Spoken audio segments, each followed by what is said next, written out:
Hi, I'm Hollie Hughes, former Liberal Senator, now media commentator, described by ChatGPT as sharp, witty, provocative and often controversial.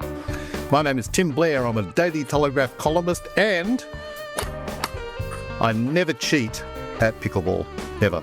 By the way, that was totally Hello, I'm television journalist and reality show villain Anjali Rao. Some people say I'm a total bitch, and they're right. Hi, I'm media commentator and emotional empath, Joe Hildebrand. Hi, my name's Carlotta. I'm a lot of fun and I'm never boring. That is certainly true, Carlotta, and I am television and radio presenter Rob McKnight. Welcome to Beauty and the Beast. Well, did you know there's also a video version of this podcast? Go and have a look at youtube.com/@BeautyandTheBeast. All right, let's get into it. Hollie has our first letter. Thanks, Rob. Well, dear B&B, I hope there are rev heads on the panel because I've got a rev head problem. A few months ago, I treated my car fanatic husband to a track day at Sydney Motorsport Park with a professional racing instructor. To be a sport, I signed up as well. To the shock of both of us, I was fastest, and by some margin. The instructor said I was a natural. It sparked a whole new passion in me, but killed it for him. Now I stay out late on weekends watching Formula One while he sulks in the spare room. Can I panel beat this marriage back into shape, or should I just tow it to the wrecker's yard? Lady Senna at Surrey Hills. Well, Lady Senator, I nearly called you. Lady Senna, Freudian slip. But I'm with you. I love the Formula One and my daughter brought me to watching it. We haven't done a race yet to see who's a better driver, but if it's about speed, I'm going to say it's me. I'm disappointed in your husband. Well on you for finding a new passion project, something you're good at. And if he loved it, truly loved it, he should support you and you should be doing it together. He should be absolutely thrilled that you want to sit up with him late at night and watch the Formula One and cheer on our very own Oscar Piastri. I'm with you, doll. Keep up the passion. And if he won't join you, maybe show him the door. Give him the rear end.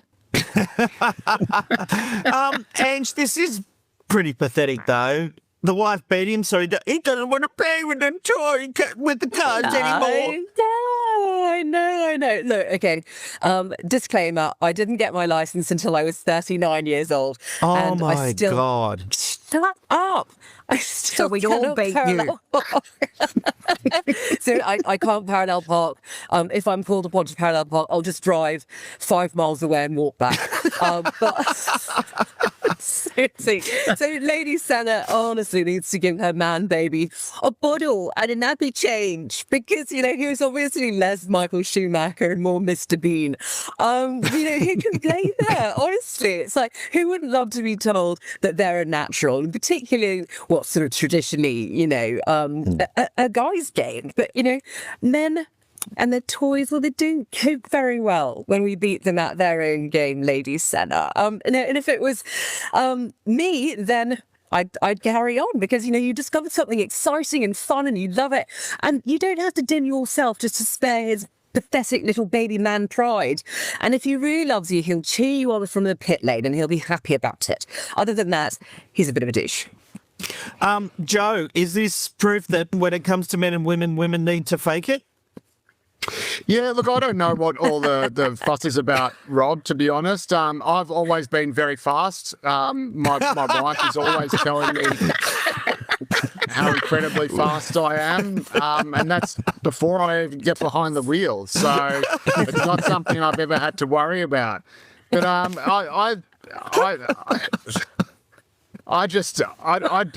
don't know. I don't know if this guy is going to be the supportive pit stop technician that so many of you lovely, optimistic ladies on the panel seem to suggest. We men are. I'm not sure if you guys have noticed this in your travels.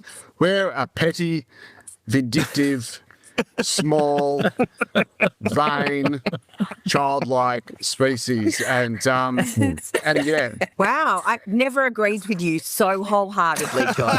Ever. Thank you very much, Hollie. And that's because I made a fantastic point. And if everyone could please acknowledge that, that'd be much appreciated for the sake of my Note the day. I think it's nice, Joe, when women are aware enough to agree with us. That's always Yes, very that's right. positive. They're learning. Oh, my They've come a goodness. long way, haven't they?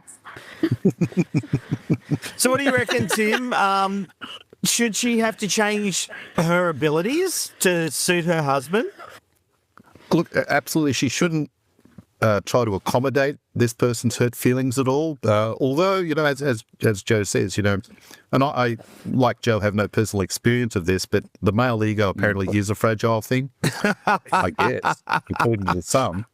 But I do know of a case personally, a couple I know where their marriage almost collapsed because they went to a shooting range on a US holiday and she was a better shot. She hit the target. She was like our reader. She was And a he natural. really I think. couldn't handle that. Well, I think Not they at didn't all. realise he was the target. But, the other thing I'd say is if a driving instructor out at, where was it, Motorsport Park in Sydney? If a Motorsport driving Park in instructor out there Sydney. is saying Yeah. that you're a natural, maybe you very much are a natural and should pursue it. That's quite a calling. So I'd actually give it time. If a bloke is a car fanatic, as she says, he'll come back around. He won't sulk forever. And then you'll have two people watching Formula One and enjoying it. So give it time, and if time doesn't work, give him the heifer. Yeah, Carlotta, have you ever had to pretend you couldn't do something well for your man? You asked the wrong question. Oh, did I? What's the question? No, There's nothing Carlotta doesn't do well for her man. Exactly. Apparently not. Anyway, I won't go into that. Look, I would say, look, I've never been into sort of car. I've never driven a car in my life. I've always Really? been chauffeured. No, Wow. never been interested in driving, and especially today, the traffic. But I am a bit of a backseat driver. I know all the rules.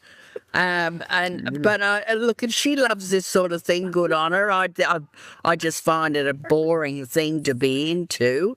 And her husband sounds like a bit of a sulk, because husbands do not like being beaten at anything.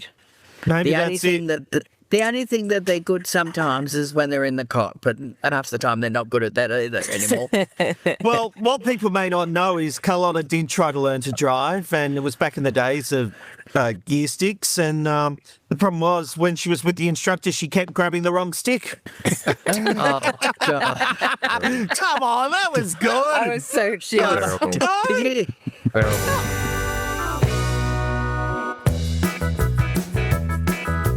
For more Booty and the Beasts content, join us on social media. We're on Instagram and TikTok at Booty and the Beasts AU. Do you live in fear of something from your past coming back to haunt you? Our next letter writer has that very fear and is looking for some advice. Ange, what does Anna have to say? Well, here we go. Dear Booties and Beasts, due to a Year 12 incident involving me and two boys from the football team, I can never attend school reunions. For the same reason, I have never opened a Facebook account. It was all years ago, and I don't want to be reminded. But my teenage girls are heavily online, and they sometimes get messages from people my age asking if their mother is named Anna. We all share my uncommon surname. I'm worried that someone from my long ago school days will say something terrible. It hasn't happened yet, though, so am I worrying about nothing? Not so innocent Anna of Armadale. Well, Anna, I'm so glad you asked. Take this from someone who got expelled in Year 12. And curiously, it was not because I got caught shagging in the library, which actually did happen. So, I love it. We have all got a school skeleton rattling about. All of us do. I guess yours just happened to be the full scrum. But, I'm reminded of something that my mum always says, which is that everyone is the central character in their own one-act play, which basically means the only person who gives a crap is you. Your teenage girls are growing up in a world where everybody embarrasses themselves on camera. just like we're doing right now. Your girls are not going to be scandalized by something that their mum did before the internet even existed. And if anything does come up, absolutely own it. Hell yeah, I did that. And it was freaking hot too. It's my advice. Well, that's the thing, Carlotta. It sounds like she had a threesome. Everyone's got a pass, surely. Oh, everyone's got a pass, but with today's Facebook and all that, you really got to be careful. You got to be a bit careful, especially young girls, especially young teenagers today. You got to be careful what you do put up, because it doesn't come down. And but I love this woman. I think she's fabulous. Be proud of what you did, darling. That's all I can say. Joe, have you ever been worried about things from your past coming out? Yeah, it was very difficult for me in high school as well, Rob. I obviously had to go around telling people that I had sex with people when I hadn't. So very much the reverse kind of scenario there. But I would suggest maybe for the young lady from Armidale, just put it behind you. Embrace it as part of That life. was the problem in the first place, Joe. Exactly. It's not well. They put it behind and in front of you, perhaps. I think they call that a As to double your- adapter. As for your teenage daughters, I would suggest maybe taking up cricket instead. Okay. Tim. Yeah, well, I'm still trying to get the word out there that I have had sex, even now, and it's just people aren't part of it. Come on, I want to go viral, and not in that way again. I'm exactly with Ange on this one. I think own it. I'd add one little sort of note of caution is that we are talking about teenage girls and their feelings and the awesomely difficult terrain in the modern age. Anything you can do to protect the teens is probably a good thing. But at the same time, you've got to balance that with reality. So this might be a judgment call based on events as they unfold. But I think on balance. Worrying too much, especially because there's so much worse kicking around every day now, and this might just slide. It might be considered even sort of retro charming rather than anything else. Yeah, that's a fair point, isn't it, Holly? Because at the end of the day, people aren't going to come out to her daughters and say, "Oh, did you know your mum had a threesome with 2 footballers?" They're not going to do that unless they're a complete moron. Absolutely not. No, I don't think anyone would go and specifically want to point it out to her daughters. I think if people are asking, they probably genuinely want to reconnect. I'm sure she did many, many other things at school and had many other traits. But What was I'd that be time interested she to had a know if- foursome, Well, do the boys that are involved go to the school reunions? And if the boys involved go to the school reunions, I think you should too. Own it. You know what? Yeah. I think be proud of what you were able to get, because if you look at the blokes on this show, they would have loved to have participated in that kind of activity. How do you know we didn't? Just a guess. you know. Just You a know. guess. Yeah. Oh, we know you do.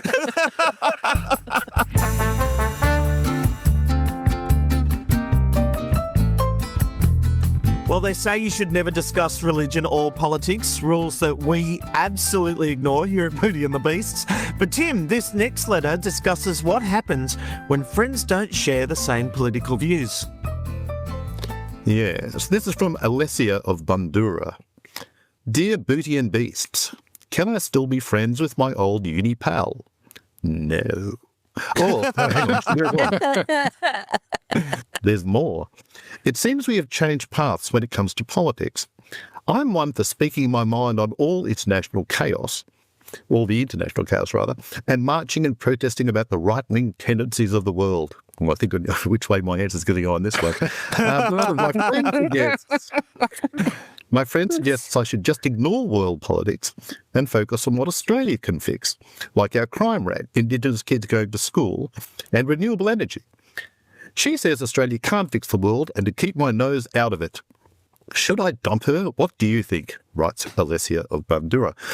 Well, for a start, university friends, my theory on university friendships is that humanities degrees are just a really expensive way for losers to find a friendship group, and that otherwise they just stumble through life as God properly intended, alone and with a lot of cats.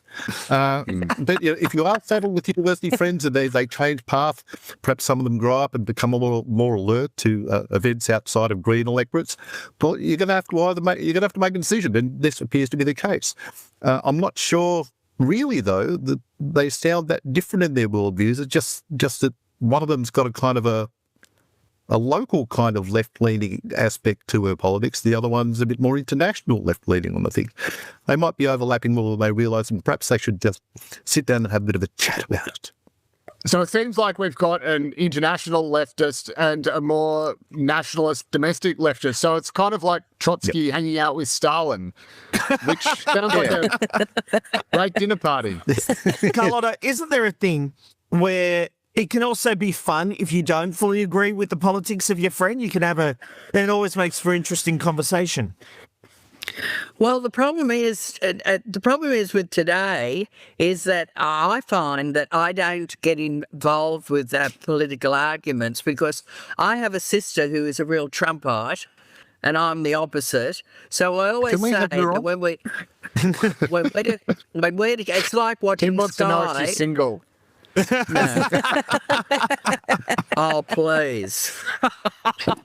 No, I always say to her, leave your politics at the door, because we get into complete... I just find that if you've got different views with people, it's...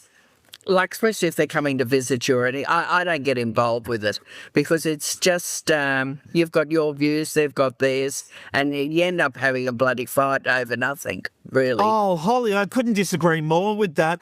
In fact, my wife Amanda gets upset because I'll have friends over and I love having a Barney with them about politics. Well, I get paid to have a Barney. That's what I do. But honestly, Alessia, you sound like a dick. You sound like a boring, bloody leftist nightmare. And I hope I never meet you because people like you are everything that is wrong with the world. Wow. Get your own show together. Get your own life in order. And I actually think your nationalist lefty mate might be a bit more sensible than you. She's right. You cannot fix the problem of the world. I'm sure you're wrapped in a keffiyeh as we speak. Bugger off, don't cross my path because you sound like an absolute bore. Ange, I did have to laugh. Ange, when it said, focus on what Australia can fix, like our crime rate, Indigenous kids going to school and renewables. Can Australia really fix those things? No, that makes no sense whatsoever. And I couldn't agree more with Holly. Alessia sounds so freaking dreary. Oh my God, I feel sorry for her friend. I mean, you don't need a sodding joint manifesto to be mates. You know, if this person has your back when it counts and she makes you laugh, that obviously matters more than whether she wants to sit there making bloody Free Palestine black odds with you. You know, or whether she's more concerned about whether the bins are going out on time. So, Alessia, look, unless you two are planning on run for office together, just keep her as a friend. Don't bang on about foreign policy and world affairs. And this is coming from somebody who made a very lucrative living doing exactly that. But you sound dull ass. Oh. I would just say to Alessia, remember, you can't spell Free Palestine without Pal. Oh, Jesus. Oh, my word.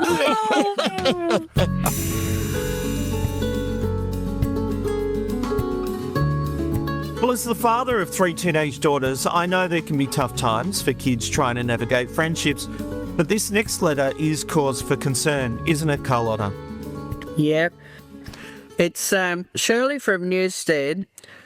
The letter says, I'm seriously worried about my daughter.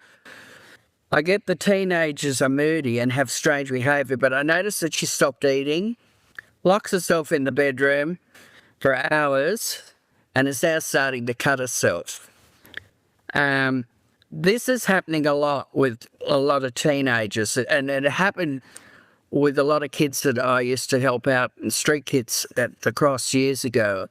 What it is, what's behind it is there's a form of bullying going on.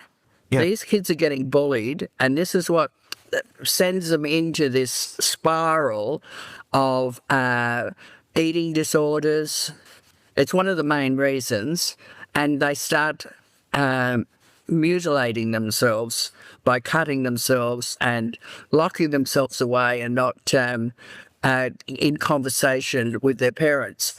The thing with I say to parents today is you really have to step up and you have to get help and stop this, because it's a thing that's going on even today, and it's awful. It's just awful, because it all stems from, I don't care what anyone says, I know it for a fact, it stems from a form of bullying. And I just think there's professional help out there. You can get it, and you've got to stick by them, because one thing with disorders, eating disorders, they can become sick, they can die, and the other thing is there's a high rate of suicides that comes from this as well. Yeah. Look, I think the first thing that Shirley needs to do with her daughter is go back to the GP, get a referral to see a psychologist, and get your daughter some professional help as soon as is possible. Yes, you have to have your door open, but I've got 3 teenagers, only one's a girl, but it can be really difficult to actually draw out of them what's really going on. And I think you need to get them professional help. You need to get them talking to someone, because these sorts of things can just continue to escalate. And so as soon as is possible, you have to bring in professional help. Joe, what do you think? I mean, navigating this kind of stuff is very, very difficult. Yeah, it's incredibly difficult. And as the father of 2 daughters, I live in constant terror of them going through their teenage years, just because it is so fraught. I think if Carol's right, I think often there is external issues going on, and kids can be horrendously cruel, and with social media, of course, there's no respite from it. So I think you have to be able to get a handle of what's going on, and that means that your kids have to be able to trust you and know that they can talk to you and know that you will listen without being too judgmental or without coming down on them. And if there is bullying, just get the school involved as quickly as possible and try to stamp it out at its source, because every school has zero tolerance for it these days. And once they do find out about it, they can and do very quickly stamp it out, and that can be done. I think that's bullshit, Joe. I don't think schools exactly. I don't think schools have zero tolerance for it. I think schools say all the right things, but when it comes down to it, I think they're very slow to act, and I'm very sceptical about what schools do. Schools don't do anything about it. Yeah. They've been pushed and pushed about it. They're really, when it boils down to, they're not interested. They've got enough problems on their hand, Absolutely. It's just another problem they don't want to deal with. Yeah, exactly. Absolutely. Not the school my kids go to, but maybe every other one. Maybe that's true, Joe. But we hear those stories, though. We hear the stories it's like week in, week out. We hear these stories about how a teenager has been cutting or not eating or really drawing back from society, and it's only after they do something awful to themselves that the school, oh my God, oh, if only we knew. Well, they did, and they just didn't do anything about it, because as Carlotta says, they've got too many other things to be worried about, and we can't be focusing on one child and we've got 400 others, and then something terrible happens, and schools just do nowhere near enough. But I do agree that the school does need to be told, therefore it's on the record, but get some actual proper help from a paid professional to deal with this, because of course teenagers can be moody and they can be secretive, but this isn't just ordinary sulking. This is a child that's crying out for help in serious distress, and it's not something that she's going to get out of. She needs your help, and she needs her parent there to listen, and also to get proper professional support, because this is really above your pay grade. Get some help for her right now. You just don't want it to be too late.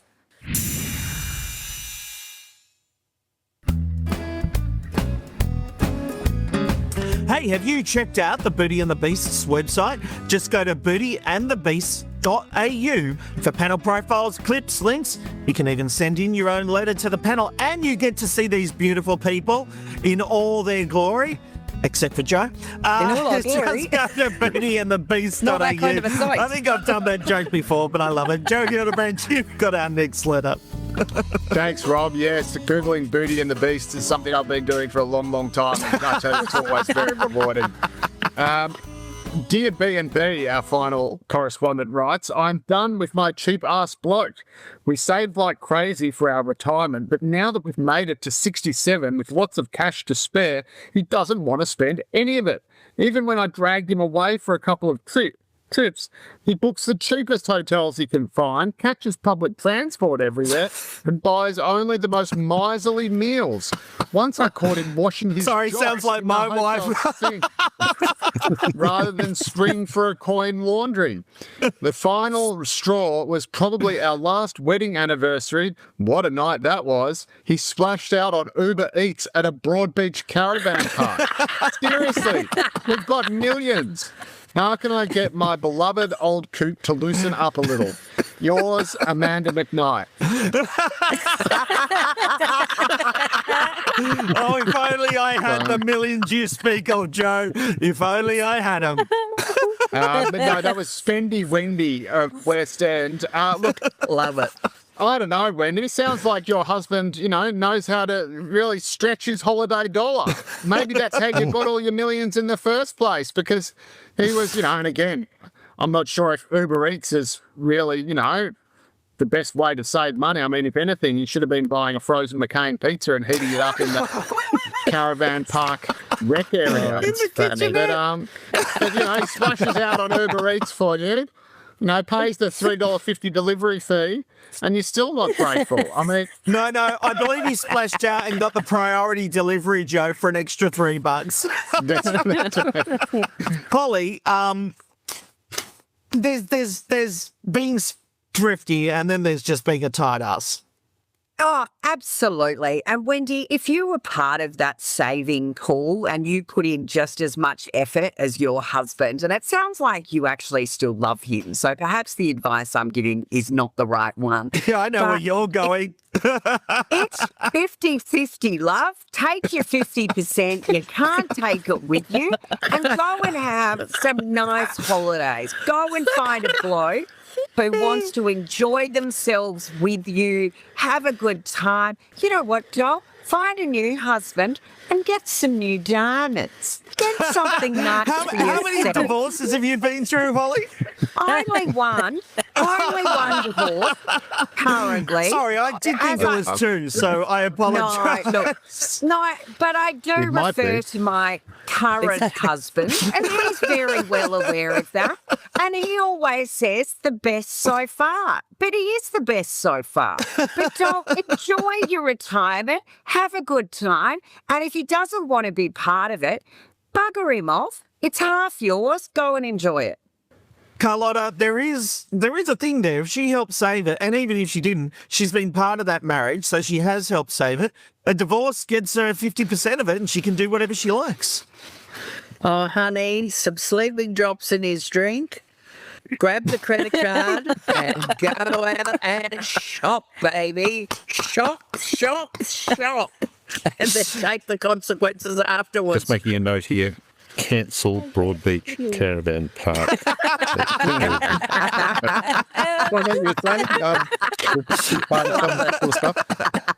Good advice. All right, that brings us to the end of this edition of Booty and the Beast. I hope we've solved your problems. If not, I hope you've had a laugh along the way. Thank you, Holly, Tim, Ange, Joe, and Carlotta. We will see you next time on Booty and the Beasts.